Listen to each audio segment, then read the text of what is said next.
I just think it's worth noting that nothing gets easier. You just get used to it. And I don't mean that like a depressing way. It's just that the transmission blowing up in the Escalade at one point was something that really put me in the dumps. Like it just ruined my whole mood for a while. Like it would beat me down. Now I don't even care. Like it's just something, just take it in stride, get it fixed, keep going. Now I got 18 other things piled on top of that, and I'm not freaking out. Whereas a year and a half ago, the transmission plus something else would have me freaking out. So that's just, it's all part of the growth. And I think that's really cool that if you approach a project car with the perspective of being an avenue for like making yourself better and growing and learning lessons, it's very, very effective and something I'd really recommend.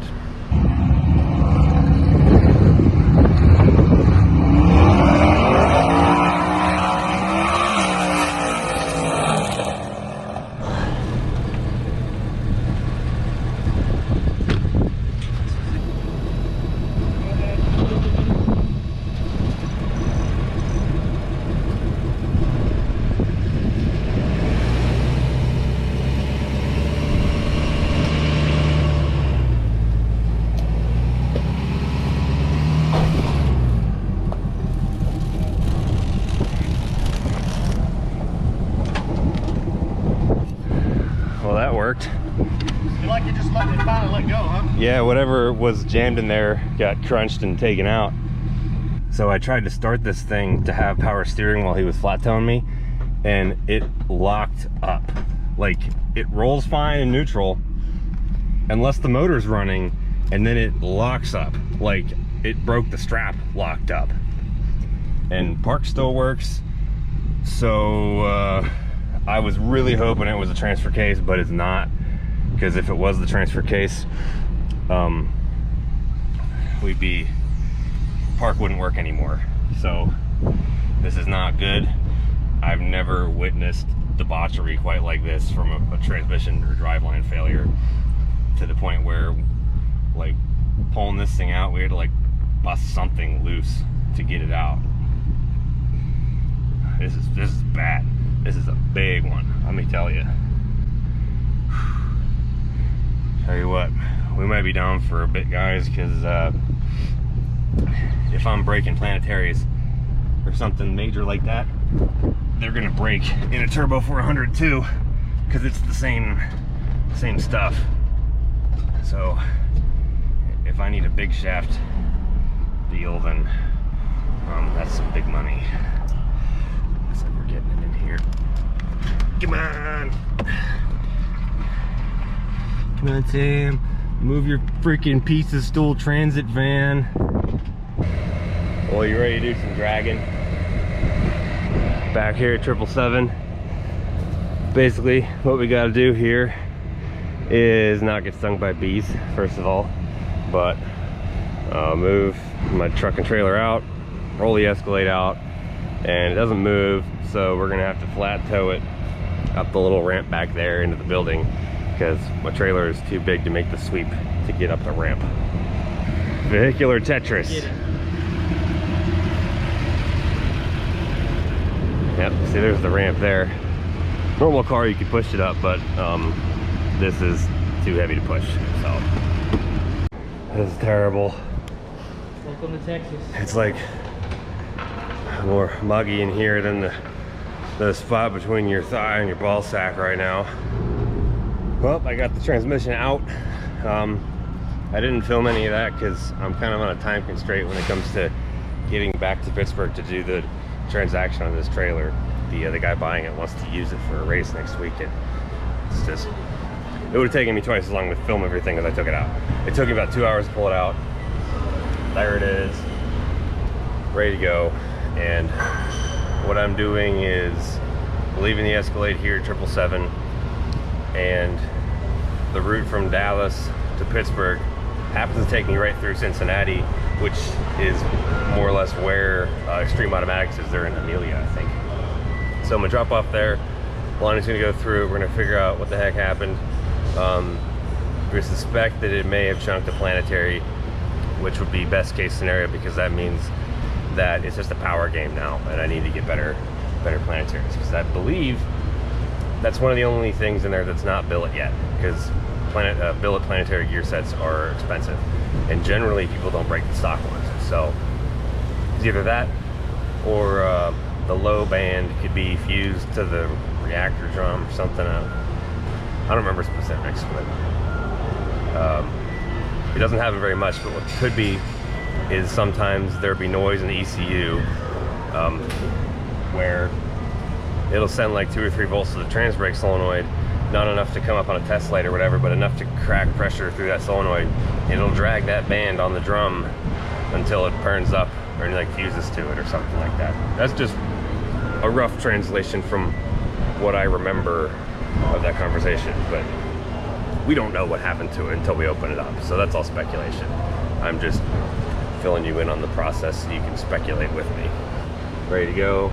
Gonna load that stuff up into the old stallion here and head back up there, do the deal. I'm probably gonna try to buy an open trailer while I'm at home. I gotta sell my dually too, but my dually is worth way more money out here in Texas / Oklahoma than it is back in Pennsylvania. So I gotta bring something back with me, so when I sell that thing, I have something to drive, because if I'm racing the Escalade still, it's not gonna be dependable as daily transportation because it'll probably break. Just being honest. I wanted to bring the Monte Carlo back with me, but I guess the carport I had it in at my shop back home went freaking gone with the wind and just like took a freaking cinder block down the whole side of my car. So like it flew up, and one of the blocks I had helping hold it down got thrown into the air and just down. It's bad. It was real bad. I was pretty beat up about it for a while, but luckily it's covered under insurance, and we're gonna get that taken care of, which is another thing that I got to deal with when I get back home. So either way, I'm trying to add another car to the fleet, and this may work out well because the Monte Carlo will get redone. It'll be nice, ready to go. On top of all that, since I have the trailer sold, I've been living in the trailer when I'm out here. So when it's gone, I won't have a house, which means I gotta scour the internet hard to find a motorhome. I'm looking for primarily like late 90s Prevost or Newell coaches. Is that Cooper Spaghetti? Oh, never mind. But yeah, so I gotta find one of those. Hopefully before I'm ready to come back out here, I'll find one, but if I don't, then you know, I can crash on John's couch or something until then. But either way, it'll be a quick thing. Everything's up in the air right now. It's a lot to deal with, but it's times like these where the snow globe of everything is all shaken up and it's flying around. It's a big mess. Stuff is everywhere. But when it all starts to settle back down, that's the cool part. That's when you have the fun and start to materialize like the new chapter, so to speak. I went through a similar level of stuff flying around everywhere when I had to get this truck and trailer last year, because I put a deposit on the trailer before I had a truck that could pull it. So that was a mess. I'm glad I did it though. That ended up being one of the best moves that I could have made, and it served me very well. So after a lot of driving, we are at Buy Right Carpet and Flooring now. It's Extreme Automatics at, in outside Cincinnati, Ohio, with nothing in the trailer but the transmission. So dropping it off on my way back to Pittsburgh, and the Escalade's still in Dallas. My butt's kind of sore, but this is like, it's been a while since I've pulled a long haul like this before. A couple months. Last time I drove this far was when I went to go to Nevada to see Dale Earnhardt's motorhome.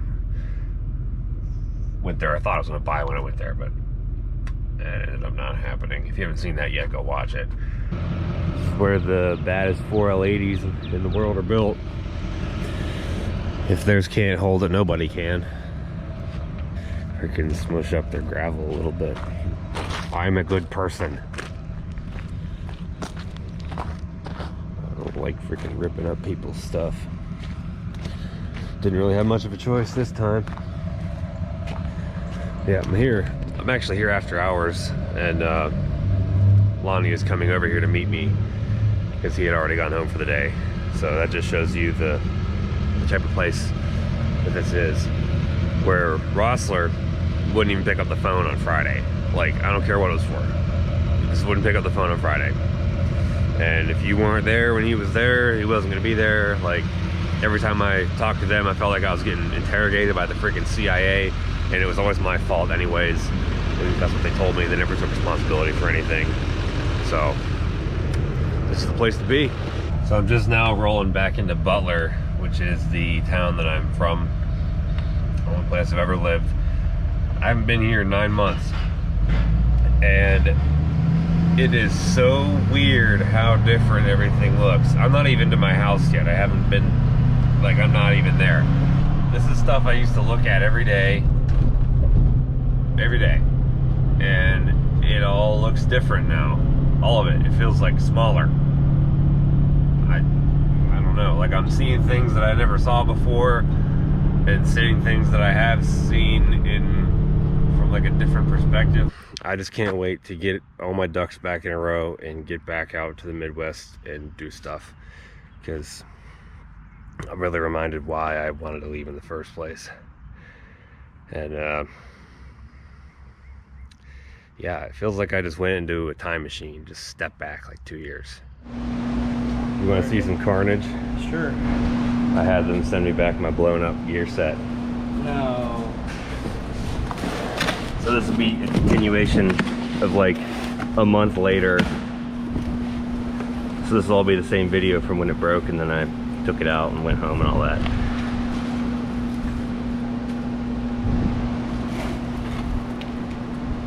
Oh yeah. That's all messed up now. Nice. Oh, there's Oh, your piece. There's a piece of a gear in here. Well, how about that? What? I'm no metallurgist, but he said it looked like it ripped the teeth off and then just ground them up. Yeah, one. And the thrust loading. One thing led to another. See how this is all blue? Oh yeah. Because those gears are cut helical. Yeah. They press into this, where the new ones they're billet, but they're also straight cut, so there's no thrust loading on that. Yeah. Should help a lot. Yeah, and the billet. We're gonna get that stuff back in here now. It's literally almost a month later on the dot. After I pulled it out here, went home to Pennsylvania, home, and got all my ducks in a row, came back here, got the RV now. We're gonna stuff this back in, get back to racing. The old 777 popping. Well, we got it all put together. We, three of us, me, myself, and I, back together as usual. Not all the way back together, but basically back together. I'm beat. It's 1,000,000 degrees here. It's super humid. I'm really sweaty. My head hurts. There's ATF in my hair. Really living it. Still got to put the charge pipe back on, down pipes, inner fenders, that baloney, top off the fluid and all that. But we're getting there.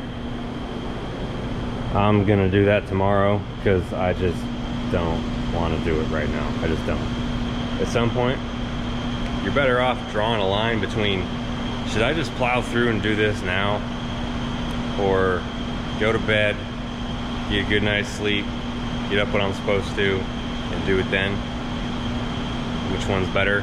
In this case, it's do it tomorrow after I sleep. In some cases, you do it now, but this is not that time. I'll fire it up.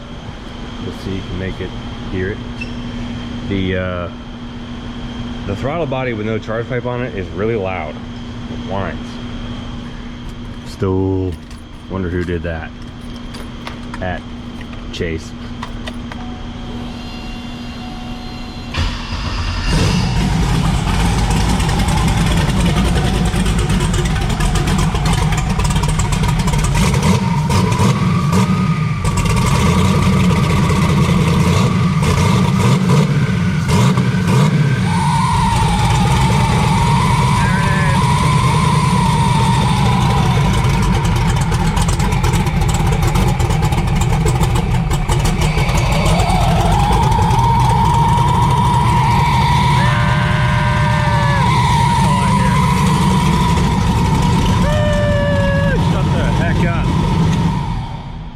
that's annoying. All right, well,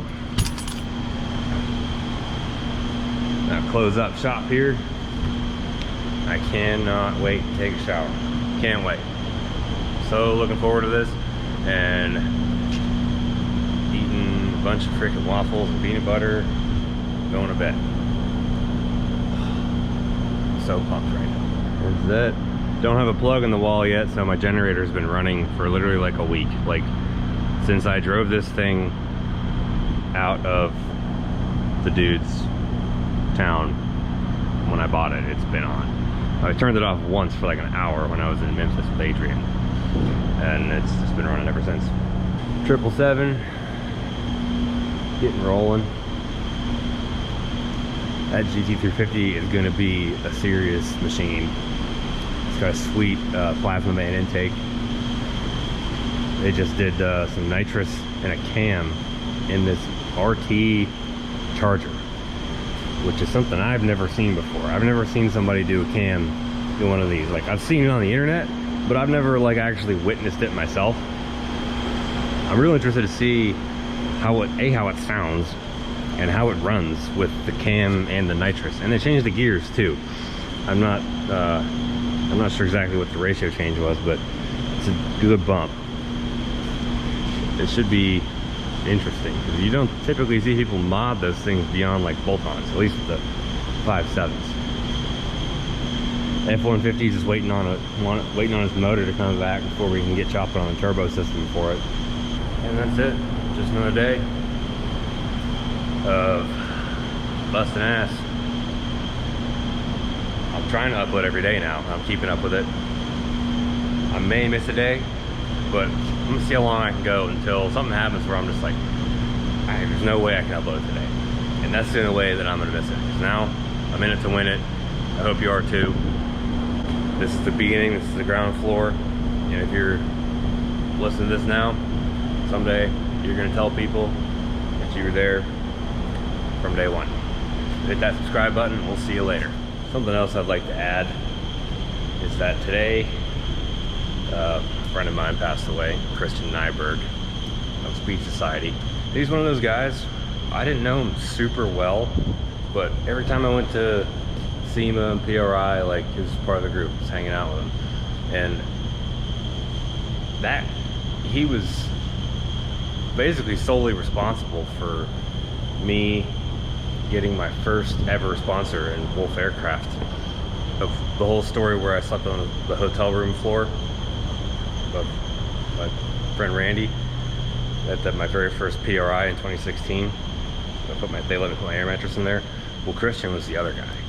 So he was always like, he was always there. And that the whole Wolf thing was the first time I talked to him, because Randy said, okay, you should talk to Wolf Aircraft, like they've been sponsoring people and I think they'd help you out.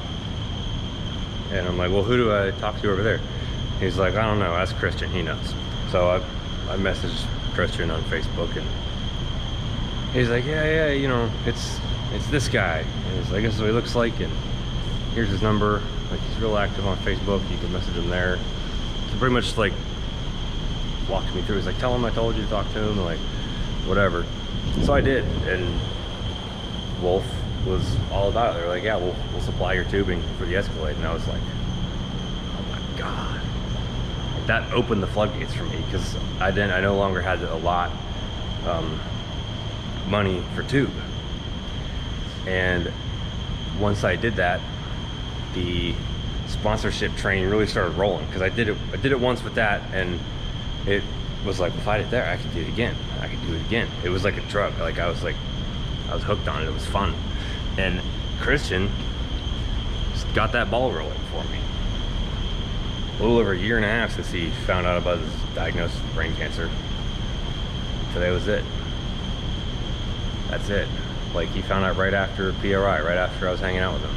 I shared a room with him at SEMA in 2018. And then that PRI, everybody was hanging out, and right after that is when he found out. And just like a year and a half later, I let him know all the stuff I thought and how thankful I was for the role he played in getting my ball rolling, and just the insightful posts that he made on Facebook during through this whole process was really eye-opening for me to hear somebody faced with that situation, like what they think about, what they, you know, he was very transparent about it, and it was really, really cool. I learned a lot watching that.